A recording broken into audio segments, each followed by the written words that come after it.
Namaste, beautiful souls. Welcome and thank you for watching. I'm Gabrielle, retired medium in Germany, and I like to share some of my otherworldly experiences and insights. So, a little explanation.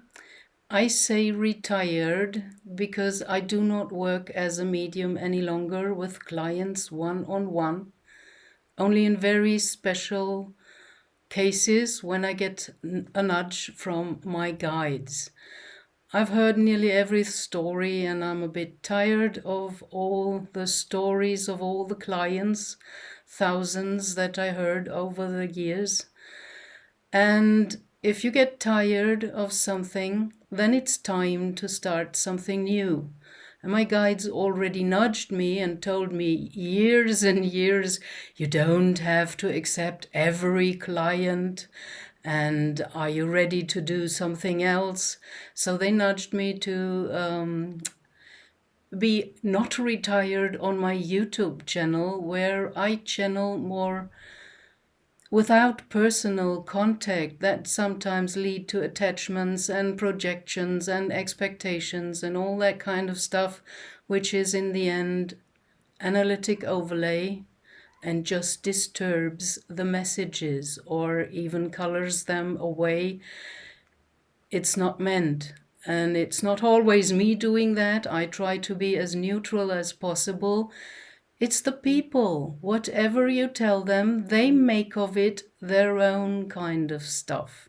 So, and as I cannot control that, I had to learn to accept it.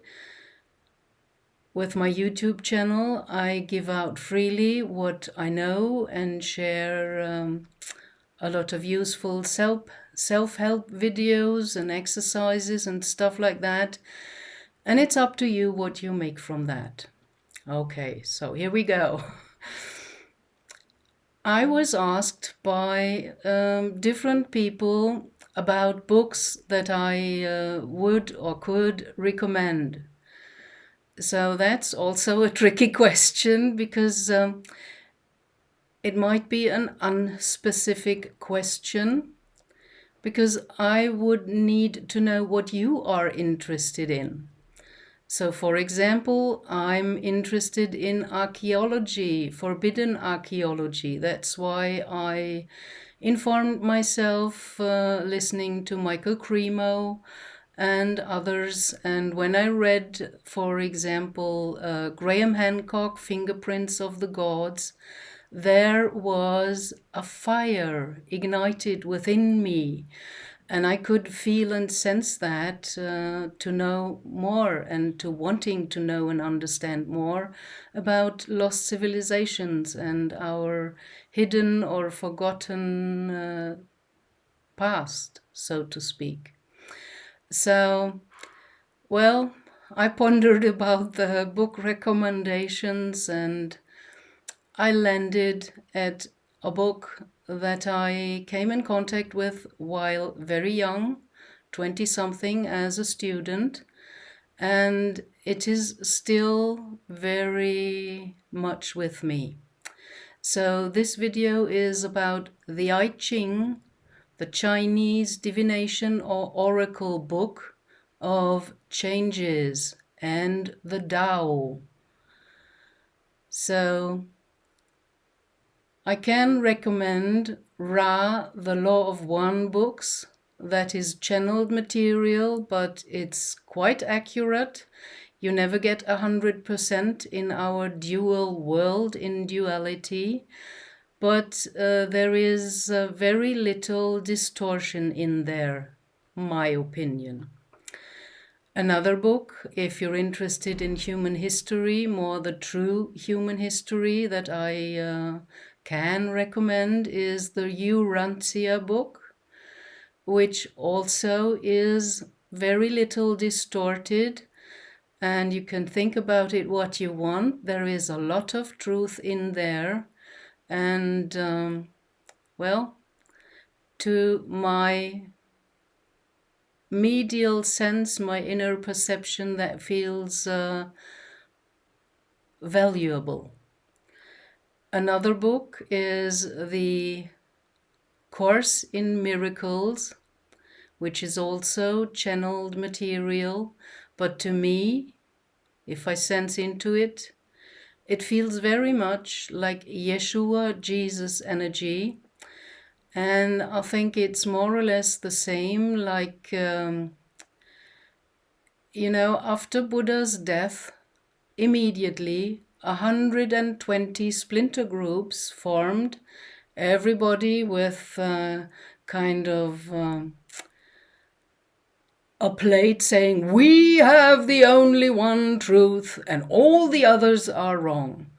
So that's confusion pure. So Buddha came back more or less in another incarnation as Shankaracharya, and he wrote about the jewel of distinction. I think that's the name of the book, to correct the misunderstandings and misinterpretations that people made from his teachings. So the Course in Miracles to me is more or less the same as if Jesus or Yeshua energy, the Christ consciousness, is coming back, and via this channeled book with even exercises, daily exercises you can practice, which I find very useful and helpful and valuable, you can get corrections of your misunderstandings, which might help you further. But the I Ching is the book that I really love the most, because in a playful way you can use it as a divination or oracle book.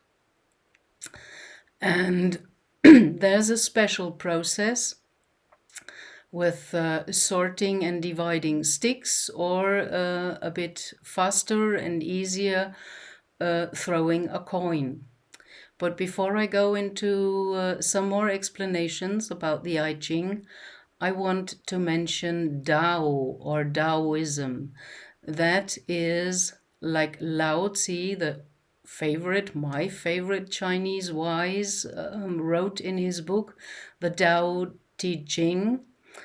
The Tao is more or less defined like my understanding of source, all that is within everything that is. It is said, Tao is at the center of stillness. The Tao cannot be seen. It cannot be touched, but everything that exists flows within it. Tao is movement, rhythm, constant change. It is the invisible current that builds and destroys worlds, but it never does so with force or violence. It acts like water, yielding, flowing, surrounding, and dissolving. Isn't that wonderful? I love the poetic language, because they are not with this typical analytic overlay of one or two of our brain halves. It is speaking from oneness, and sometimes in duality we do not understand or get that, because if a consciousness really speaks from oneness, we would not understand a single word, because we live in duality and we function like that. You cannot say the word white without invoking the polar opposite, black. So that's it. Coming back to the topic of today, the I Ching. The story is that one ancient Chinese emperor saw or met a water dragon when he went to a body of water, and he saw these kind of hexagrams on the back of the dragon. So that's where it's allegedly coming from. And the I Ching is, as a divination or oracle book, built upon what you see in the thumbnail. That's a common depiction from it. It is composed of 64 hexagrams, derived from two main symbols. There are the lines and there are the broken lines, forming in various combinations 8 states or 4 cardinal oppositions of, if you watch or if you imagine it like a cross, it is heaven and earth, fire and water. And if you kind of do the diagonal move with that cross within a circle, you get the 4 diagonal states like lake and mountain and wind and thunder as the moving forces. And isn't it interesting that the I Ching has 64 hexagrams and our DNA is coded with 65 codons? So that's pretty close.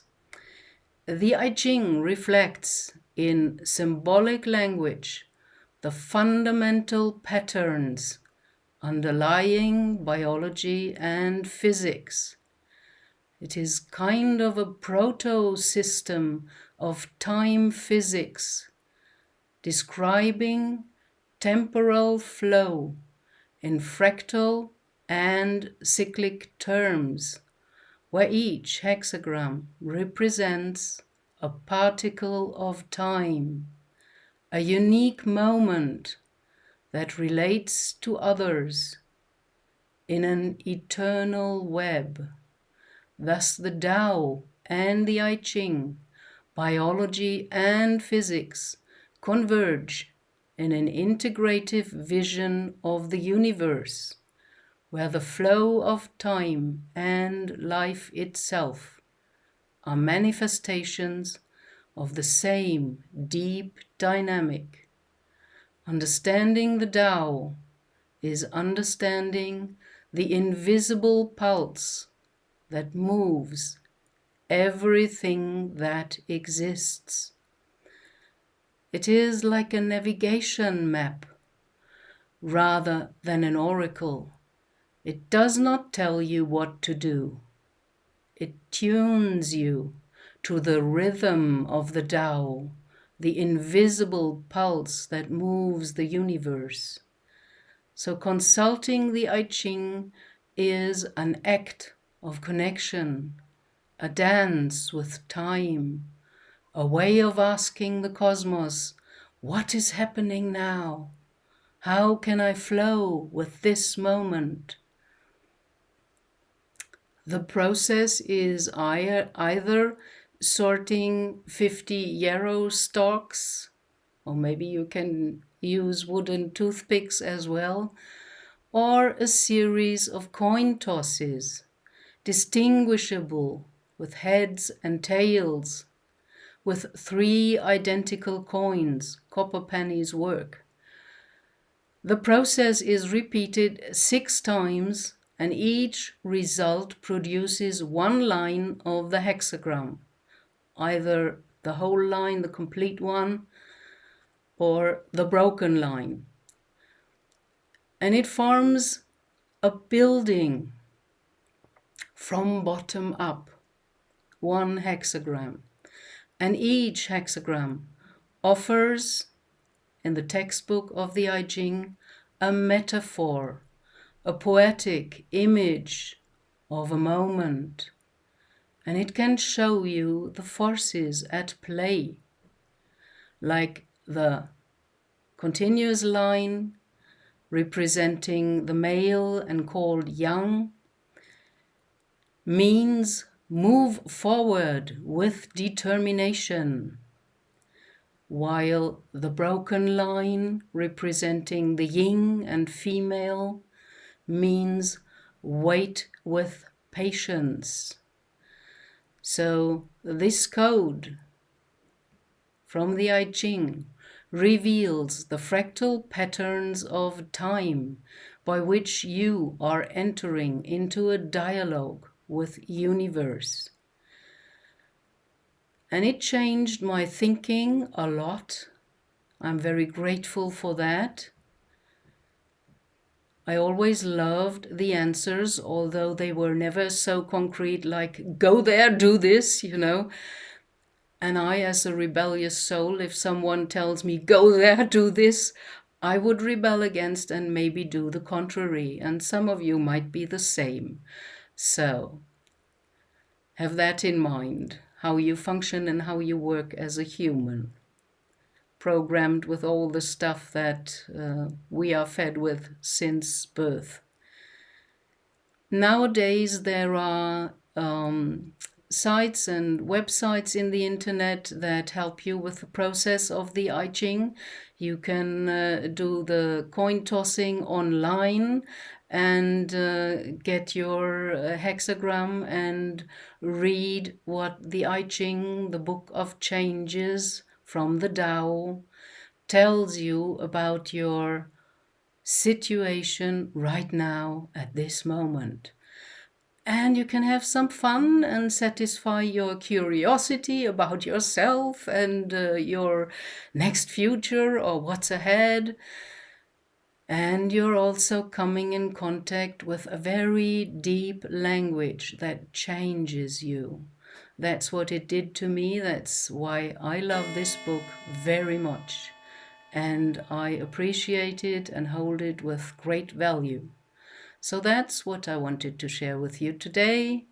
Beautiful souls, thank you for watching. And my guides made me watch my language. I already felt that my usual kind of saying blessings, love and light did not fit any longer, really. And as there is this infiltrated love and light in the UFO and New Age community, which makes kind of everything love and light, and it is not. We live in duality, and only if we overcome it and enter unity consciousness or oneness, this is kind of like Advaita Vedanta from the Indian tradition, then you can really understand and go about things differently. So I already felt that my usual kind of formula did not fit any longer. And then credits to whom the credits belong.